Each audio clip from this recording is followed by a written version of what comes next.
Welcome back on this Monday. I hope you had a great weekend. Jim Coyle with you, along with Dustin Dopirak from the Bloomington Herald Times, Keegan Nickoson from the Hoosier.com. Both got to attend the Charlie Hughes over the weekend, split between Carmel and Westfield. Lots going on, lots of games. This may have been, I said this earlier, this might have been the greatest concentration of just pure Indiana talent that's been in one place this season. Keegan, you were there, attest to that? Yeah, I think it really shows the amount of talent that Indiana has that, when these newer rankings come out, there's going to be multiple guys from Indiana that are going to be within the top 30 or top 25 of all the players in the country. I mean, you look at Trent Sisley, Jalen Harrelson, and then with how he played against Xavier Booker, Flory Badunga might be up there within like the top 10 prospects. But it was just a showcase of how great Indiana basketball is and how different the atmosphere is, because you don't get, like when we were talking at the break, the Fishers and Cathedral game. If someone had told me, hey, this is like a state semifinal game that just got moved to this gym, I would have believed you, because that's how intense it was with how both teams are playing. It was crazy. Well, it's just awesome to be able to see that kind of play, though, over the summer especially, but anywhere, without having to go anywhere, Dustin, to have it in your own backyard. Yeah, no, for sure. I mean, it's amazing that it's a high school tournament as opposed to a travel team tournament.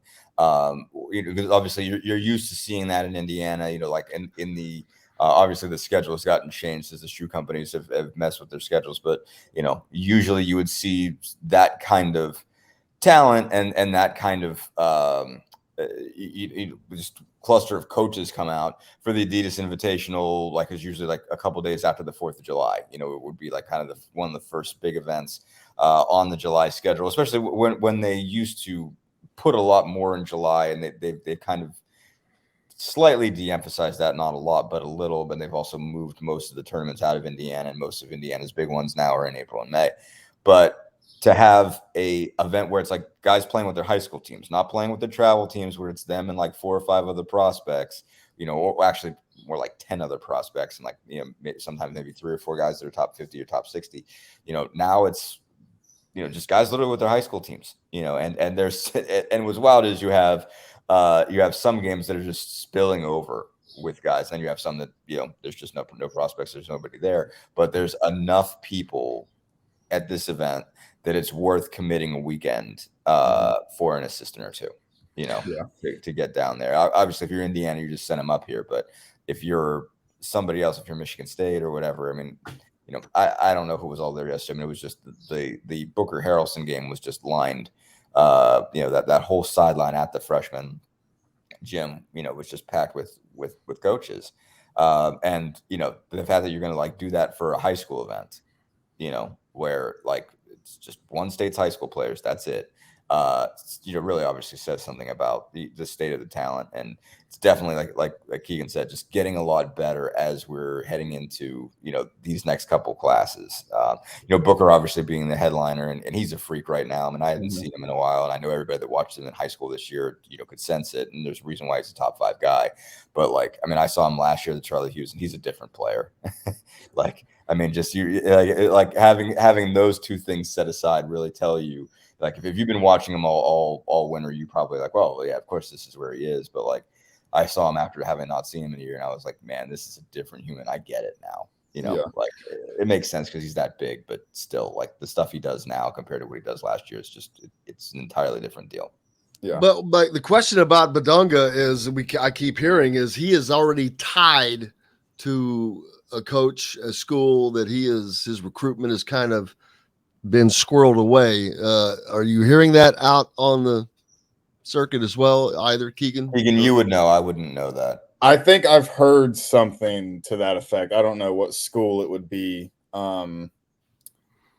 which is a shame, because he's going to have everybody and their mother lining up to try to get his services at their school, just with how impressive he is. Not even having played basketball that long, just so much raw talent. But I think that I've definitely heard that.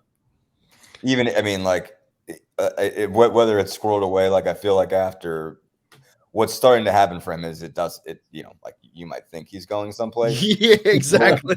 We'll see. You know, Yeah. like, and I feel like I'm trying to think of a good example of that. And obviously no one ever comes out and says that. But, you know, there have definitely been players who are like, well, he's going this place, he's going this place, he's going this place. And all of a sudden he gets big. Yeah. And when all of the offers are on the table, it's a different story.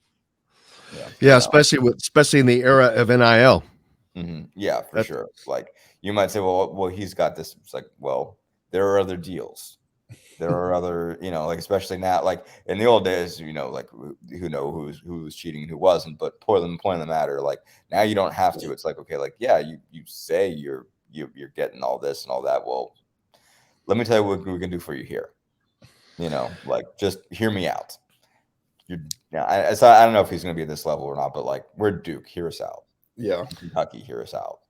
You know, you're going to hear them out.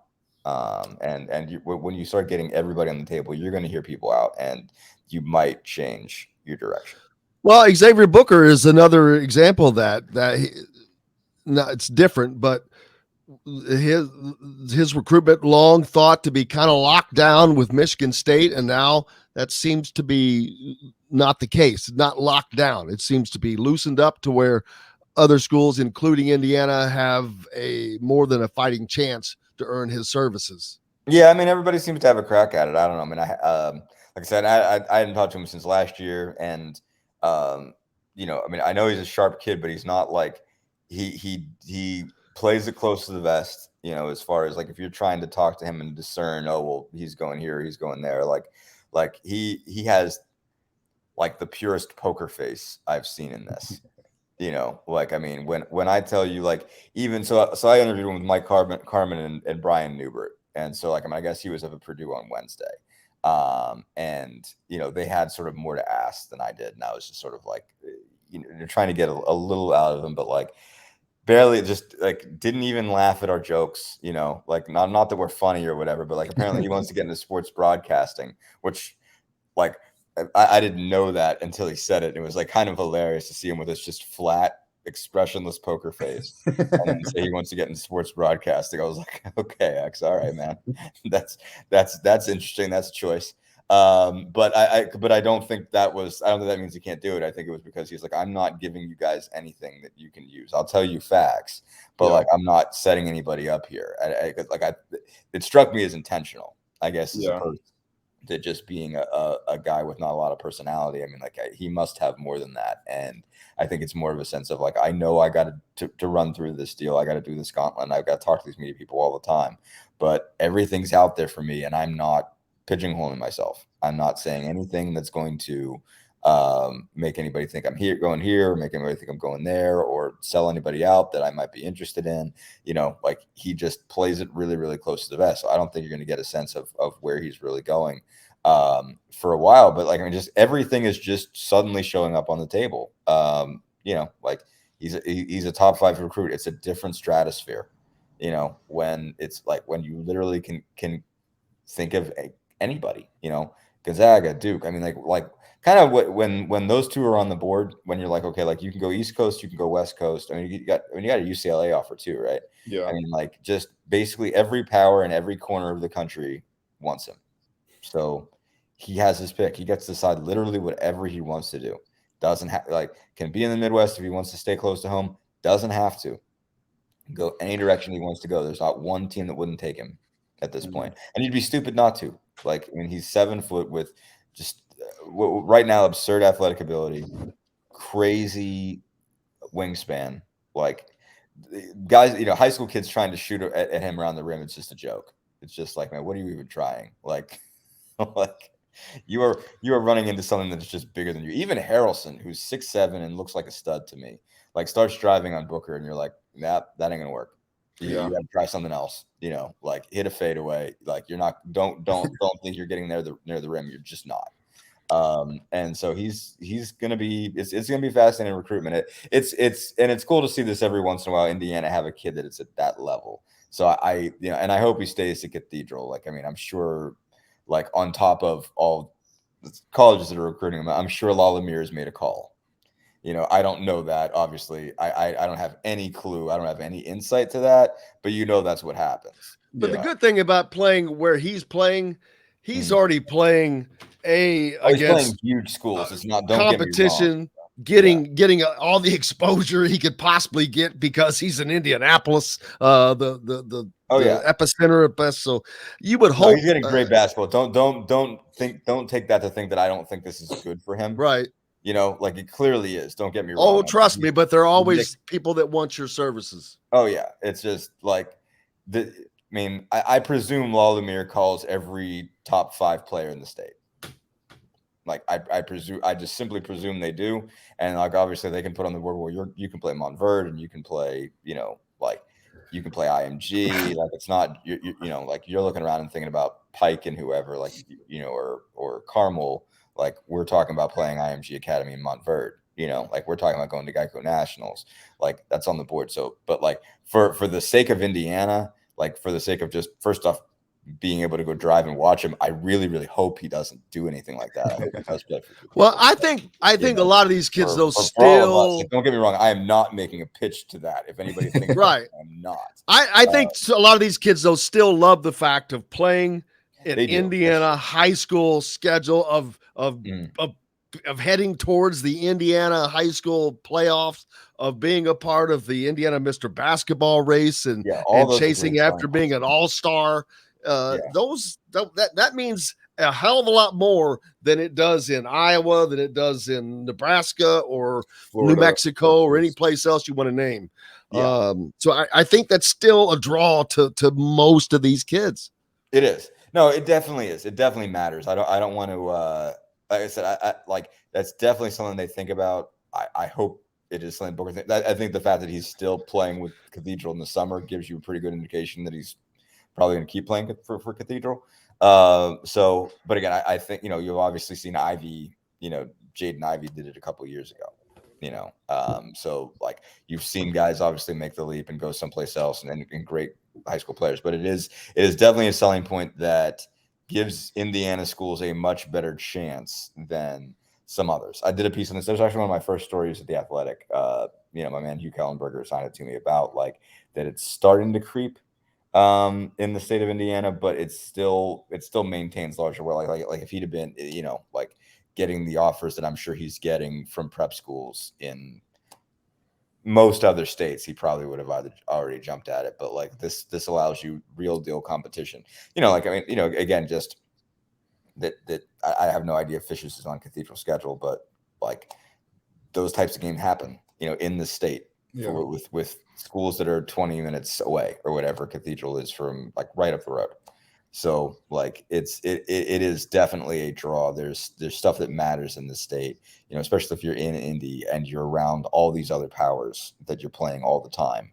It is a draw. It gives more weight to the argument of sticking around than you have in some other places for sure. So I'm hoping that means that he's already decided that he wants to stick around for this and that he's going to be a part of Indiana, high school basketball, IHSAA basketball in 2022-23, because like that's good. That's good for all of us, frankly. Just from think about Mr. Basketball race next year. We kind of thought next year's class was a little weak as compared to 24, 25, especially.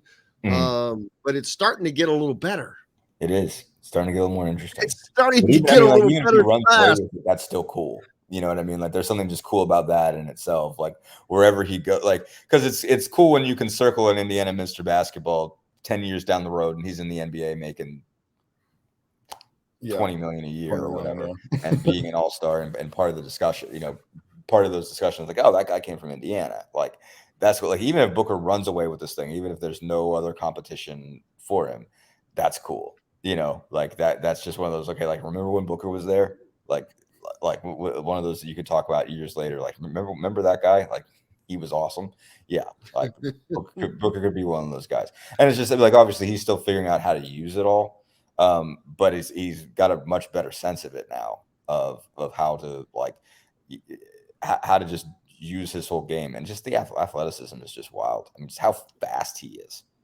Well, the Like, size. I mean, we it's look like- at the NBA now, and you look at Yeah. the guys that Kevin Durant's and how Mhm. they're playing the style. Yeah. And you're like, wow. I mean, I think back. I don't even have to go back when I was in high school. To hell, I just go back 10 years ago, and Mhm. there were no guys that were 6'10" shooting from the outside. I mean, Dirk Nowitzki in the NBA, but not at the high school level. They Yeah. just That weren't was- doing that stuff. Dirk was really the beginning of it, you know, Mhm. because it was just like, I mean, it was almost like we invested, like America, by we I mean America, basically invested into, you know, just after the '92 Olympics, basically got everybody in Europe thinking about how we can do this different. We sort of sent that out there. Obviously, like they were still playing already, but like started to invest more in basketball and care more about it. Then all of a sudden, all this comes back, and there's this different European game, and it's big guys shooting threes, and it's like, wait a minute, well, we could teach guys to do that too, you know. And all of a sudden, we're doing it now. Now we don't care about back to the basket guys anymore. Now Kofi freaking Coburn doesn't get drafted. It's wild. How You know? how It's well wild. that how wild is that? That Yeah. is great. I mean, And like, I it's- still think he's going to be useful for somebody, but like, it really is like we've almost, you know, like American basketball has almost like negated his value. Where, like, again, you know, in Shaq's NBA, he's a top 10 pick, bar none. I was just going to ask, what is Shaq in today's NBA? I mean, he might be so big of a force that you can't, like, He still gets yeah, he's still, you can't stop him, but yeah, like you can't stop. It's like one of those things where, like, all right, like when somebody's an automatic two, like every time you give him the ball, then you're still going to make room for him, I think. Like, and Shaq was just so much, because it wasn't just the height. Like, he had width like nobody else had. You know what I mean? Like, I mean, he got somebody on his back and he was done. Like, you couldn't, you know, like even if you double teamed, he could get it out. But like one guy on Shaq's back, it was like, well, that's like flicking a flea off. So I can't sit here, like, guys that are that good, that are that dominant. Like, I can't sit here and say, well, you know, he wouldn't even matter in today's NBA. But guys that were trying to be like him would be useless in today's NBA. yeah, I wouldn't even want him. Shaq was what I call a 2+ question mark. He's going to give you the 2 plus the possibility of the rebound of the missed free throw that he's going to get. Exactly, Because that too. he- Yeah, because there's he's that. going to miss the free He's throw. going to miss the free throw. He's going to miss it, and you got a shot at getting an offensive rebound there. Yeah, you have a So- chance, but he can just blow through all of you and dunk on top of your heads.